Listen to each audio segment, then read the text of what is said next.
असलेल्या आणि आम्ही जो अत्याधुनिक तराफा यावर्षी बनवलेला आहे, अतिशय तांत्रिकदृष्ट्या अत्याधुनिक सोयी सुविधांनुसार बनवलेला हा तराफा आहे. तर समुद्राला भरती आल्यामुळे विसर्जन प्रक्रियेमध्ये थोडं अडचण निर्माण झाली.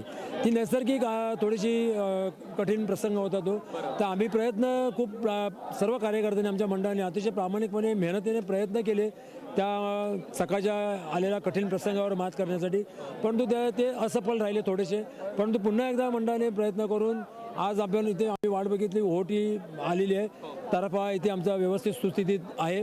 लालबागच्या राजाचा रथ व्यवस्थित पोहोचलेला आहे तराफ्याजवळ आणि मूर्ती देखील अतिशय योग्य प्रकारे या तराफ्यावर विराजमान झालेली आहे. आणि हा अत्याधुनिक तराफा काही वेळातच समुद्रामध्ये जाऊन या लालबागच्या राजाचं अतिशय मांगल्यपूर्ण वातावरणात जगभरातील करोडोंचं श्रद्धास्थान असलेल्या या लालबागच्या राजाची मूर्ती त्या करोडो भाविकांच्या श्रद्धेचा आदर राखत, त्यांच्या भावनेचं आदर ठेवत या प्रकारे अतिशय योग्य प्रकारे मांगल्यपूर्ण वातावरणात या लालबागच्या राजाचं विसर्जन या अरबी समुद्रामध्ये करण्यात येईल. सध्या हा तराफा किनाऱ्यावरती आहे, जमिनीवरती आहे, त्यामुळे पुन्हा एकदा भरतीची वाट पाहावी लागणार आहे का? अजून 4 ते 5 तास लागू शकतात का मग आता? हो, निश्चित. कारण इथल्या आमचे जे कोळी बांधव आहेत, अनेक वर्ष आम्हाला या विसर्जन प्रक्रियेत मदत करतात. आजही ते आमच्या सोबत आहेत. बधवार पार्कमधील सर्व कोळी बांधवांच्या सहाय्याने दरवर्षी लालबागच्या राजाचं विसर्जन अतिशय दिमाखात होत असते. यावर्षी देखील त्यांच्या सहाय्याने होणार आहे. काही वेळ आपल्याला वाट पाहावी लागणार. त्यांनी आम्हाला आता त्यांचा अनुभव अधिक आहे समुद्राच्या बाबतीतला. ते 10 ते 10:30 पर्यंत पुन्हा भरती आली. हा लालबागच्या राजाचा तराफा फ्लोट होईल आणि अतिशय मांगल्यपूर्ण वातावरणात तो या बाप्पाला घेऊन अरबी समुद्रामध्ये त्याचं योग्य प्रकारे विसर्जन केलं जाईल. अगदी शेवटचा प्रश्न, जो काही व्यत्यय आला, तो विघ्न आला, सुधीर भाऊंनी देखील माफी मागितली, तर दिलगिरी व्यक्त केली. तुमच्या मनात नेमक्या काय भावना आहेत आता? नाही, निश्चितच करोडो भाविकांची आम्ही देखील म्हणजे ही नैसर्गिक थोडीशी कठीण प्रसंग होता. आम्ही देखील दिलगिरी व्यक्त करतो. संपूर्ण मुंबई महानगरपालिका प्रशासन आहे, मुंबई पोलीस प्रशासन आहे, राज्य शासन आहे, केंद्र शासन आहे, माझे सगळ्या भाविक आहेत या लालबागच्या राजाचे. आणि तुम्ही या माध्यमात देखील अतिशय कठीण प्रसंगात अतिशय चांगल्या प्रकारे आम्हाला सहकार्य केलं.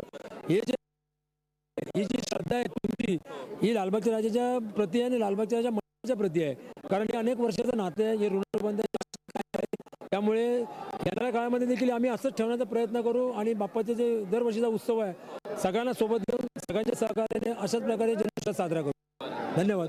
अशा प्रकारे एकंदर लालबागचा राजा सध्या ओहोटीमुळे हा पुन्हा एकदा इथं आपल्या तराफ्यावर आलेला पाहायला मिळत आहे. आणि एकंदर रात्री जेव्हा पुन्हा भरतीची वेळ जवळ येईल, भरतीची वेळ नजीक येईल, अशा प्रकारे पाणी जे आहे, समुद्रात पाणी जे आहे ते पुन्हा वाढेल, त्याची उंची वाढेल आणि एकंदर तराफा देखील पुन्हा पाण्यामध्ये जाईल. त्यानंतर बाप्पाचं विसर्जन जे आहे ते पार पडणार आहे. साधारण या संपूर्ण विसर्जन सोहळ्याला पार पडायला साधारण 9 किंवा 10 रात्रीचे वाजू शकतात. अशा प्रकारे आपल्याला एकंदर यांचं नियोजन कळत आहे. एकंदर सध्या तरी अजूनही लालबागच्या राजाच्या तराफ्याच्या भोवती आपल्याला संपूर्ण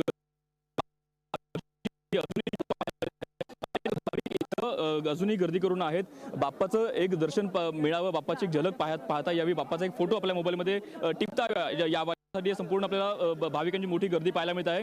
साधारण 24 तास उलटून गेलेले आहेत बाप्पाच्या मिरवणुकीला, मात्र तरीही भाविकांचा उत्साह जो आहे तो अजूनही दांडगाच पाहायला मिळत आहे. एकंदर कोणीही भाविक अजूनही घरी गेलेले नाहीये. त्यानंतर रात्रीचे विसर्जन पार पडेल, त्या विसर्जनानंतर भाविक जे आहेत ते आपल्या घराच्या दिशेने रवाना होतील. मात्र सध्या तरी बाप्पा जो आहे तो इथं आता तराफ्यावर विराजमान झालेला आहे. त्यानंतर रात्री 10च्या सुमारास बाप्पाचा जो विसर्जन सोहळा आहे तो पार पडण्याची शक्यता सध्या वर्तवली जात आहे.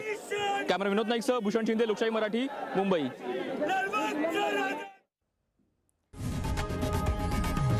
लोकशाही मराठी ऐका, पहा, जागरूक रहा.